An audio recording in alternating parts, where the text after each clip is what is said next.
ED के चौथे समन पर भी पेश नहीं हुए केजरीवाल, बोले मुझे गिरफ्तार करना और प्रचार से रोकना मकसद। 3 दिन के गोवा दौरे पर केजरीवाल। अरविंद केजरीवाल ने चारों समन को बताया गैर कानूनी, कहा 2 साल से जांच कर रहे, कुछ नहीं मिला। ईडी से सवाल करने पर भड़की बीजेपी, कहा अराजकता के पर्याय बने केजरीवाल। आम आदमी पार्टी का बलटवार, ईडी समन को बताया बीजेपी का। आतिशी ने पूछा कैसे पता ईडी केजरीवाल को जेल भेजेगी। चंडीगढ़ में चुनाव टला, पीठासीन अधिकारी अनिल मसीह हुए बीमार, कांग्रेस आप ने किया हंगामा। चंडीगढ़ में चुनाव टलने पर बढ़ा विवाद, कांग्रेस आप ने हाईकोर्ट में दी याचिका, मंगलवार को होगी सुनवाई। चंडीगढ़ में चुनाव स्थगित होने से भड़की आप, संदीप पाठक बोले कोर्ट से मिलेगी राहत। आप सांसद राघव चड्ढा का निशाना, कहा छोटे से चुनाव में बीजेपी का ये हाल तो लोकसभा चुनाव में गठबंधन के सामने कैसे टिकेगी। चुनाव टालने के लिए बीजेपी ने पीठासीन अधिकारी को अस्पताल में कराया भर्ती, कांग्रेस नेता पवन बंसल का आरोप। हरियाणा में आम आदमी पार्टी को झटका, प्रचार समिति के अध्यक्ष अशोक तंवर ने केजरीवाल को भेजा इस्तीफा। आप कांग्रेस पर बोले शहजाद पूनावाला, दिल्ली में हो रही दोस्ती, पंजाब में प्रताप सिंह बाजवा सीएम मान को बता रहे हिटलर। राजस्थान कांग्रेस चीफ ने बुलाई बैठक, लोकसभा चुनाव की तैयारियों पर चर्चा। जनता के बीच मोदी सरकार की विफलताओं को लेकर जाएंगे, मीटिंग के बाद बोले प्रदेश कांग्रेस अध्यक्ष गोविंद सिंह डोटासरा। जल्दी राजस्थान की सीटों के बंटवारे पर लिया जाएगा फैसला, कांग्रेस नेता सचिन पायलट का बयान। लखनऊ में दारा सिंह चौहान एमएलसी सीट के लिए किया नामांकन, सीएम योगी समेत कई बड़े नेता मौजूद थे। बीजेपी जेडीएस में सीट बंटवारे को लेकर दिक्कत नहीं, सभी 28 सीटें जीतने पर फोकस, एसडी कुमारस्वामी का बयान। बीआरएस के वर्किंग अध्यक्ष ने पार्टी एमएलसी के साथ की बैठक, लोकसभा चुनाव को लेकर चर्चा। राम मंदिर की प्राण प्रतिष्ठा से पहले पीएम मोदी ने जारी किया डाक टिकट, 48 पेज की किताब भी रिलीज की, कहा राम मंदिर पर डाक टिकट इतिहास का संग्रह। 20 और 21 जनवरी को तमिलनाडु जाएंगे पीएम मोदी, श्री रंगनाथ स्वामी मंदिर समेत कई मंदिर में करेंगे पूजा। कांग्रेस नेता अधीर रंजन चौधरी ने पीएम पर साधा निशाना, कहा वो मंदिर मंदिर जाकर राम मंदिर का प्रचार करते हैं। कार सेवकों पर फायरिंग को सपा नेता शिवपाल यादव ने बताया सही संविधान की रक्षा के लिए करी थी कार्रवाई। समाजवादी पार्टी ने भी 22 जनवरी के प्रोग्राम को बताया राजनीतिक, कहा बाद में अयोध्या जाकर दर्शन करेंगे। राम मंदिर को छोड़कर विकास के मुद्दे पर बात क्यों नहीं करती बीजेपी, सपा नेता अबू आजमी का बयान। न्योता ठुकराने पर कांग्रेस नेता जयराम रमेश की सफाई, कांग्रेस धर्म विरोधी नहीं है पर 22 जनवरी का प्रोग्राम राजनीतिक है। जयराम रमेश पर केंद्रीय मंत्री मीनाक्षी लेखी का पलटवार, कहा उनके नाम में है राम, प्रभु श्री राम उन्हें सद्बुद्धि दें। राम मंदिर को लेकर सियासत जारी, आरजेडी सांसद मनोज झा ने कहा 2014 में किए रोजगार का वादा नहीं हुआ पूरा। राम मंदिर पर विपक्ष के विरोध पर बोले आरएसएस नेता इंद्रेश कुमार, अपनी इमेज सुधारने के लिए सब अलग अलग कर रहे प्रोग्राम। बीजेपी नेता अपर्णा यादव को मिला 22 जनवरी का न्योता, प्राण प्रतिष्ठा को पार्टी विशेष से जोड़ना ठीक नहीं। 4 दिन बाद 22 जनवरी को प्राण प्रतिष्ठा का कार्यक्रम, राम मंदिर का निर्माण कार्य जोरों पर। कांग्रेस में 80% लोग अयोध्या जाने के लिए तड़प रहे, आचार्य कृष्णम बोले वो नहीं चाहते थे निमंत्रण ठुकराया जाए।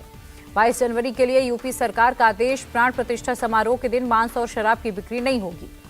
राम मंदिर की प्राण प्रतिष्ठा के दौरान साइबर हमले का भी खतरा, केंद्रीय गृह मंत्रालय ने अयोध्या भेजी टीम। केंद्र सरकार का फैसला, 22 जनवरी को सभी सेंट्रल ऑफिसेज और इंस्टीट्यूशंस दोपहर 2:30 बजे तक रहेंगे बंद। हेमंत सोरेन सरकार का फैसला, 22 जनवरी को झारखंड में राजकीय अवकाश घोषित। नवसारी में उनाई माता मंदिर परिसर में बनेगा राम मंदिर, गुजरात सीएम ने रखी आधारशिला। पंजाब केसरी के संपादक रहे अश्विनी चोपड़ा की चौथी पुण्यतिथि पर उनकी किताब रोम रोम में राम का विमोचन, रक्षा मंत्री राजनाथ सिंह, इंडिया टीवी के editor in chief Rajat Sharma हुए शामिल। रजत शर्मा ने अश्विनी चोपड़ा को याद करते हुए बताया सच्चा दोस्त, कहा अश्विनी अपनी लेखनी से हमेशा जिंदा रहेंगे। पीएम के अनुष्ठान को लेकर बोले राजनाथ सिंह, राजनीति में रहकर इतना बड़ा साधक होना बड़ी बात। 25 जनवरी को पीएम मोदी और फ्रांस के राष्ट्रपति इमैनुअल मैक्रों का जयपुर में शाही राजपूताना स्वागत होगा। पीएम मोदी ने विकसित भारत संकल्प यात्रा के लाभार्थियों से बात की, कहा विश्वास रथ में बदल चुका है विकास रथ। विकसित संकल्प यात्रा फरवरी तक रहेगी जारी, पीएम बोले लोगों का मिल रहा भारी समर्थन। गृह मंत्री अमित शाह ने असम राइफल्स के साइबर सुरक्षा संचालन केंद्र का किया उद्घाटन, कहा साइबर अपराध को रोकना मोदी सरकार की प्राथमिकता। दिल्ली में एआई को लेकर बोले नौसेना chief admiral R Hari Kumar, AI के लिए कई नई तकनीकों, मशीनों, हाइपर कंप्यूटिंग की जरूरत है। हैदराबाद में विंग्स इंडिया कार्यक्रम, आकाशा एयर ने 150 बोइंग 737 मैक्स विमानों का किया ऑर्डर। हैदराबाद में विंग्स इंडिया कार्यक्रम, केंद्रीय मंत्री ज्योतिरादित्य सिंधिया ने एयर इंडिया एयरबस A350 का अनावरण किया। केंद्रीय उड्डयन मंत्री ने नागरिकों की सुरक्षा को बताया प्राथमिकता। राहुल गांधी ने असम के सीएम को बताया सबसे भ्रष्ट सीएम, असम को बांटने का भी आरोप लगाया। असम सरकार पर जयराम रमेश का आरोप, कांग्रेस की यात्रा को असफल करने की कोशिश। असम में कोयला और पत्थर माफिया की सरकार, कांग्रेस सांसद गौरव गोगोई का निशाना। अगर कांग्रेस की न्याय यात्रा शहर के अंदर गई तो नहीं देंगे पुलिस सुरक्षा, असम सीएम की दो टूक।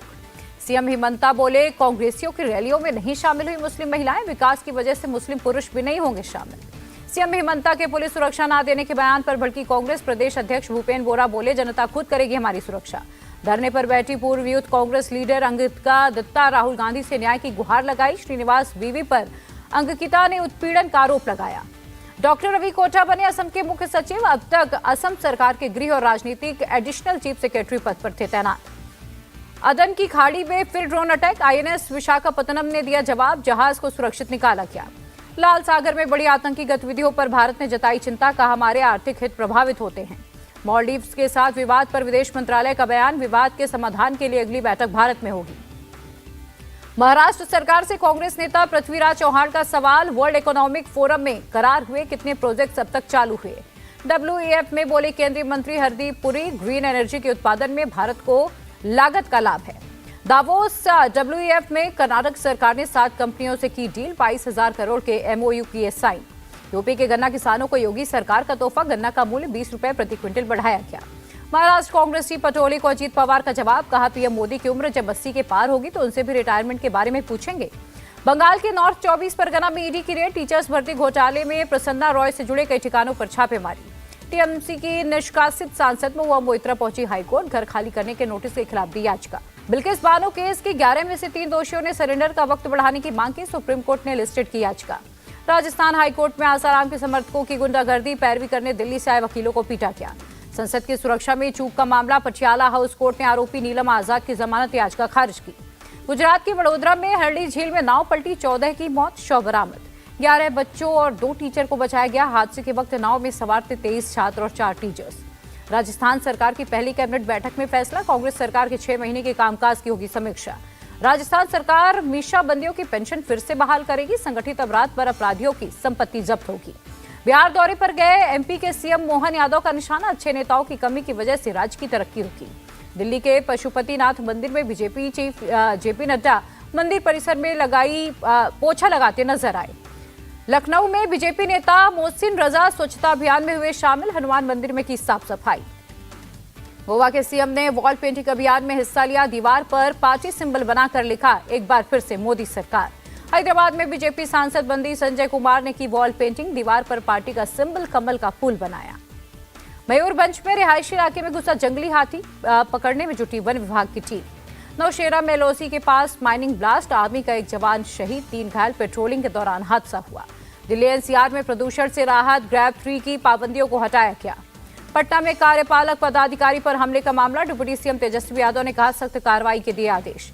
नोएडा अथॉरिटी पर किसानों का विरोध प्रदर्शन, जमीन मुआवजे की कर रहे थे मांग। यूपी के मऊ में ट्रेन हादसा, प्लेटफॉर्म के पास मालगाड़ी हुई डीरेल। जम्मू कश्मीर में 26 जनवरी को लेकर सुरक्षा व्यवस्था कड़ी, हर आने जाने वाली गाड़ी की हो रही है तलाशी। गणतंत्र दिवस के लिए तैयार हुआ जम्मू कश्मीर, लाल चौक का घंटाघर तिरंगे की रोशनी से जगमगाया। सचिन तेंदुलकर के डीप फेक वीडियो के मामले में एफआईआर, मुंबई साइबर पुलिस ने दर्ज की शिकायत। ठाणे के बदलापुर में एक केमिकल फैक्ट्री में आग, 5 लोग घायल। गाजियाबाद के मोहनगर में शराब की दुकान में लगी आग, फायर ब्रिगेड की टीम ने पाया काबू। हैदराबाद में कोलूर पुलिस का एक्शन, 900 ग्राम से ज्यादा गोल्ड और डायमंड ज्वेलरी के साथ 4 अरेस्ट।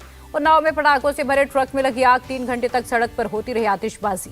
आगरा में पुलिस और 2 बदमाशों के बीच मुठभेड़, 1 बदमाश घायल। लखनऊ में ठंड का कहर, 8वीं क्लास तक के सभी स्कूल 20 जनवरी तक के लिए बंद। शिमला में ताजा बर्फबारी, चारों तरफ जमी दिख रही है बर्फ। उत्तराखंड के केदारनाथ धाम में बर्फबारी, चारों तरफ नजर आई बर्फ की चादर। भारत में कोरोना के नए वेरिएंट के कुल 1654 केस, 17 जनवरी तक का आंकड़ा। बेंगलुरु में open grand masters chess tournament का आयोजन, सीएम सिद्धरामैया ने किया उद्घाटन। रेसलर साक्षी मलिक का ब्रजभूषण शरण पर आरोप, डब्ल्यूएफआई सस्पेंशन के बाद सरकार के काम में डाल रहे हैं बाधा। अमेरिकी डॉलर के मुकाबले रुपया 2 पैसे चढ़ा, $1 83 रुपए 12 पैसे पर रहा। दूसरे दिन भी शेयर बाजार में गिरावट दर्ज, सेंसेक्स 313 और निफ्टी 109 अंक लुढ़का।